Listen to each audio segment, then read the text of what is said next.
check. Just this voice, and the dark, and the slow unwinding of a day that moved too fast. Because that's the truth most of us are carrying tonight, isn't it? The world has become a strange kind of treadmill. It doesn't just move, it accelerates. Every year, a little faster than the last. New tools, new crises, new things to know, to fear, to keep up with. 100 years ago, a person could live and die in the same rhythm their grandparents knew. Today, the rhythm changes before we've even learned the last one. There's a name for the exhaustion this creates. Some call it burnout, some call it anxiety. But a Swiss psychiatrist working in a quiet lakeside home almost 100 years ago called it something else. He called it a loss of soul. His name was Carl Gustav Jung, and tonight we're not going to study him the way a textbook would. No dates to memorize, no diagnoses to dissect. Instead, we're going to sit with him the way you might sit with an old wise friend by a fire, someone who has seen change before, who watched a century turn violently on its axis, and who left behind a kind of map. Not a map for outrunning change, a map for standing still inside it without losing yourself. So let your shoulders drop, let your jaw unclench, let the breath come slower. In through the nose, and out, long and low. We have all the time in the world tonight.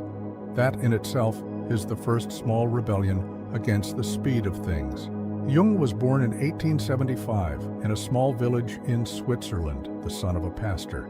He grew up between two worlds, the world of strict religious doubt his father quietly wrestled with, and a private inner world of dreams and visions that Jung never learned to switch off, even as a child. He came of age just as the modern world was beginning to gather speed. The telegraph had already shrunk distance, trains had shrunk time. And by the time Jung was a young psychiatrist working in Zurich, the whole of Europe was hurtling towards something it did not understand, a war so mechanized, so vast, that it would kill millions of people who, only a decade earlier, had believed with total confidence that progress meant safety. Jung watched all of it. Industrialization, 2 world wars, the birth of mass media, of radio, of the first stirrings of a global, interconnected human mind. He watched people who had once found meaning in village, church, and season suddenly adrift in cities, factories, ideologies, untethered from anything old enough to hold them steady. Sound familiar? He wasn't just an observer of outer events, though. Jung's real subject, the thing he devoted his whole life to, was the inner world, the psyche. He believed that human beings are not simply thinking machines reacting to the world outside them. He believed each of us carries an entire hidden architecture inside, layers of mind we rarely see, forces older than our individual lives, patterns inherited not through books, but through the deep grammar of being human. And here is the thing that makes Jung so strangely relevant to a person lying in bed tonight. Phone finally dark, mind still buzzing from information they didn't ask for. Jung believed that the great crisis of modern life was never really about the pace of the outer world. It was about the relationship between the outer world and the inner one. He watched people modernize faster than they could psychologically metabolize the change. New tools, new speeds, new pressures, arriving faster than the soul could digest them. And when that gap grows too wide, Jung said, something inside a person begins to fracture, not dramatically, quietly, a low hum of unease, a sense of being always behind, always inadequate, always one update away from being left out of your own life. He didn't think the answer was to slow the world down. He knew that was impossible even in his own time. Instead, he spent his life mapping how a person could stay whole, no matter how fast the outside world spun. Let's walk through what he found. The first idea Jung leaves us is about something he called the persona. Think of the persona as a mask, not a lie exactly, more like a costume we wear to move safely through the world. The professional version of you, the version at the family dinner, the version reflected back through a screen, curated, adjusted, performed. Jung didn't think having a persona was a flaw. He thought it was necessary. You cannot walk into every room of your life with your entire raw interior exposed. The persona is a kind of social skin, but here is where it becomes dangerous, especially now. Jung warned that a person can begin to believe they are their persona, that the mask is the whole face. And in a world that changes as fast as ours, where each new platform, each new trend, each new professional expectation asks us to adjust the mask again and again and again. Many people never stop performing long enough to remember there is a face underneath it all. Consider how strange our moment truly is. 100 years ago, a person might refine their identity slowly over a lifetime, guided by community, tradition, apprenticeship. Today, a person can be asked to reinvent their outward identity every few years just to remain economically or socially legible. New skills, new platforms, new versions of the self, uploaded and updated like software. Jung would say, this is exhausting, not because change itself is exhausting, but because we've confused the mask for the self. We keep updating the costume and wonder why we feel hollow, why the successes never quite land, why some quiet dissatisfaction follows us even when everything on paper looks fine. His advice, gentle but firm, was this: build a relationship with what lies beneath the persona before you keep frantically updating its surface. Ask sometimes, in the stillness before sleep, the way you're doing right now. What is true of me? It does not change with the trends. What did I care about before I learned to perform, caring about the right things? What would I still want if no one were watching, if no algorithm were rewarding it? You don't need an answer tonight. Jung never demanded quick answers.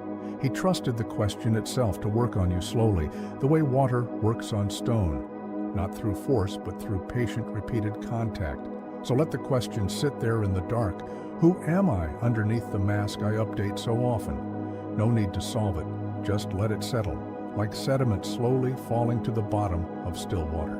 Jung's most famous idea, and perhaps his most misunderstood, is the shadow. The shadow is not evil. It's simply everything about ourselves we've pushed out of conscious awareness because it was inconvenient, embarrassing, or unacceptable to the persona we were building. Anger we weren't allowed to show, desires that didn't fit the story, grief we didn't have time to feel. Jung believed the shadow doesn't disappear just because we stop looking at it. It goes underground, and from underground it still shapes us, often more powerfully than anything we consciously choose. Now think about what rapid change does to the shadow. When life moves fast, there is less time for reflection, less time to sit with a feeling long enough to understand it. We are handed a constant stream of new information, new outrage, new comparison, new urgency, and in that flood, the quiet inner work of facing our own shadow gets postponed indefinitely. There's always something new pressing. Another email, another notification, another crisis unfolding somewhere in the world, pulled into your palm at 2 a.m. Jung believed that a shadow left unattended doesn't just sit quietly, it leaks. It appears as irritability we can't explain, as harsh judgment of others for traits we secretly share, as a restlessness that no amount of achievement seems to satisfy. He wrote that until a person makes the unconscious conscious, it will direct their life, and they will call it fate. Read that again slowly. Until you make the unconscious conscious, it will direct your life, and you will call it fate. How much of the anxiety of modern life, the sense that we're being swept along by forces too large to name, might actually be a collective refusal to look inward? An entire civilization moving too fast to do its shadow work and mistaking the resulting chaos for simply the way things are now? Jung's advice here is not comfortable, but it is kind.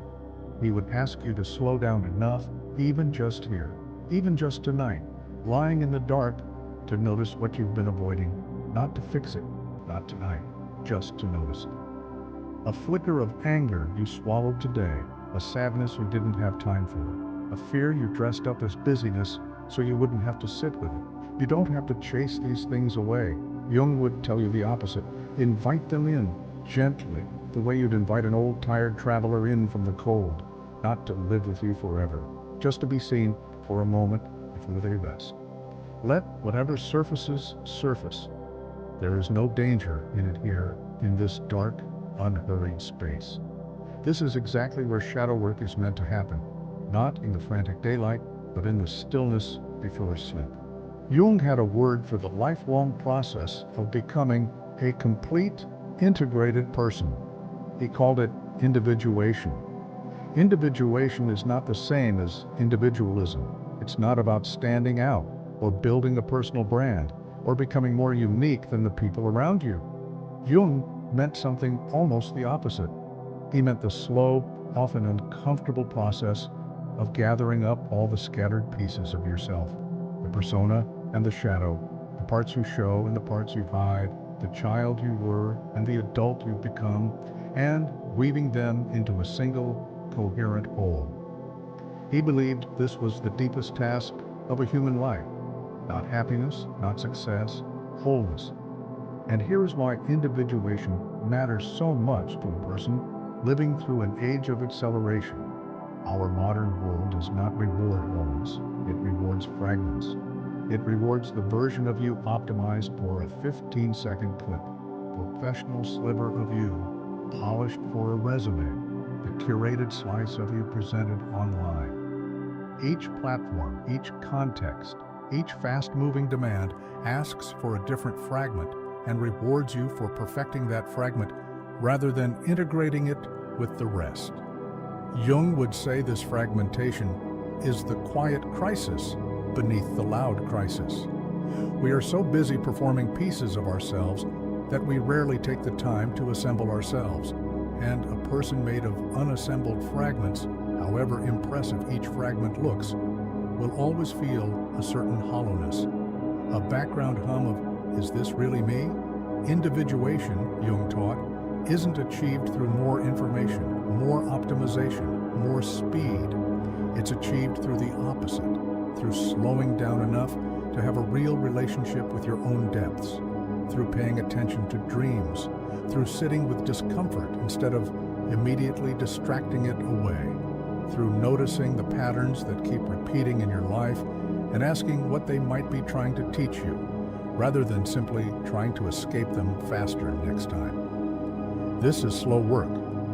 Jung himself said that becoming who you truly are is not a straight road, but a spiral. You circle the same core questions again and again across a lifetime, each time from a little higher up, understanding a little more. So if you feel that you are circling something tonight, an old worry, an old wound, a question you thought you'd already answered, that is not failure. That is the spiral. That is individuation, quietly working, even as you drift. You do not need to arrive anywhere tonight. The spiral does not need to be finished. It only needs to keep turning gently in its own unhurried time. One of Jung's most radical ideas was that beneath our personal, individual unconscious, the private storehouse of our own memories and forgotten feelings, there lies something deeper still, something shared. He called it the collective unconscious. Jung believed that every human being inherits, not through memory, but through something closer to instinct, a set of ancient patterns of meaning. Patterns he called archetypes: the hero, the wise elder, the great mother, the shadow, the self. These patterns appear in slightly different clothing in every culture, every era, every mythology across the whole of human history, because they arise not from any single tradition, but from the shared architecture of the human mind itself. Why does this matter to someone lying awake, overwhelmed by how fast the modern world spins? Because it means you are not facing this alone, and you are not facing something entirely new. Every generation, Jung would remind you, has stood at some edge of transformation and felt that the ground was moving too quickly beneath their feet. The farmers who first watched machines replaced their labor. The villagers who first heard a voice arrived by radio from a place they'd never been. The soldiers who returned from a war fought with weapons no one's grandparents could have imagined. Each of them stood, as you stand now, at a threshold that felt unprecedented, disorienting, too fast to metabolize. And each of them was met in their own way by the same ancient patterns Jung identified, the same archetypal need for a guide, a myth, a symbol large enough to hold the chaos and give it shape. This is, in part, why old stories still move us. Why a myth written 3,000 years ago about a hero descending into darkness and returning transformed still resonates with someone scrolling through a feed of breaking news at midnight. The details change, the costumes change, the technology changes almost beyond recognition, but the underlying human pattern, fear of the unknown, longing for meaning, the slow journey toward wholeness, that pattern is ancient, and it is shared, and it is, in its own strange way, steady. You belong to this long lineage of humans meeting change, not as an isolated person failing to keep up with a uniquely difficult era, but as one more traveler in an unbroken line of travelers who have always had to find their footing when the ground shifted. Let that thought rest with you. You are not behind. You are not uniquely fragile for feeling overwhelmed. You are participating in something achingly, comfortingly old, the human task of finding meaning amid change, a task performed by every generation that came before you, successfully enough that you exist to perform it too. As Jung grew older, he became increasingly interested in something he called synchronicity, meaningful coincidence. Moments when an inner state and an outer event align in a way that feels significant, even though no direct cause connects them. He wasn't proposing this as a replacement for reason or evidence. He was instead pointing at something psychologically important. Our minds are built to seek and construct meaning, even amid apparent randomness, and that meaning-making capacity is not a flaw to be corrected. It is one of our deepest resources. This matters enormously in a fast-changing world because speed tends to produce a particular kind of despair, the sense that everything is arbitrary, that events are simply colliding into one another without pattern or purpose, that we are passengers on a runaway train with no driver. Jung's response to this despair was not to insist that everything happens for a cosmic predetermined reason. It was gentler than that. He suggested that meaning is not something we passively receive from events. It is something we actively participate in creating through the attention and significance we bring to our own experience. In practice, this means that even amid a world of dizzying, chaotic change, you retain a quiet kind of authorship. You cannot control the pace of technology, the churn of news, the endless updates demanded of you. But you can choose, again and again, in small and large ways, to treat your own life as a story with meaning rather than a sequence of random noise. You can notice the coincidences, the echoes, the strange, quiet moments of alignment, and let them matter to you. Not because the universe has decreed it, but because you are the kind of creature who is allowed to find things sacred. This is perhaps the last gift of tonight's reflection. Not certainty, not control, just permission. Permission to treat your own unfolding life as something worth paying attention to, worth caring for, worth interpreting gently rather than rushing past. We began tonight by naming something true, that the world has learned to move faster than any single human life was built to metabolize. We are not wrong to feel the strain of it, but across this hour, we've walked slowly through what one old patient observer of the human soul left behind for exactly this kind of night. Jung would not tell you to fight the speed of the world or to master it or to outrun it. He would tell you quietly to build an anchor instead. An anchor made not of more effort, more optimization, more updated masks, but of depth, of relationship with your own persona and the honest face beneath it, of relationship with your shadow, met not with fear, but with curiosity, of the slow spiral of individuation, turning a little further each time you allow yourself real stillness, of belonging to the long, unbroken lineage of humans who have always had to meet change without losing themselves, and of permission to find your own life meaningful, even amid a world that often feels like noise. None of this requires you to move faster. All of it, in fact, asks you to move slower, to trust that the deepest work of a human life has never been done at speed.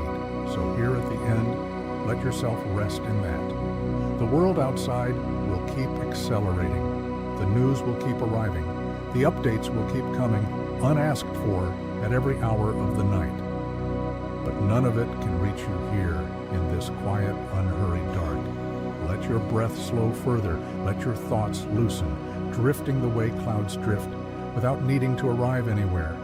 You do not need to keep up tonight. You only need to rest whole, unhurried, and entirely quietly yourself. Good night.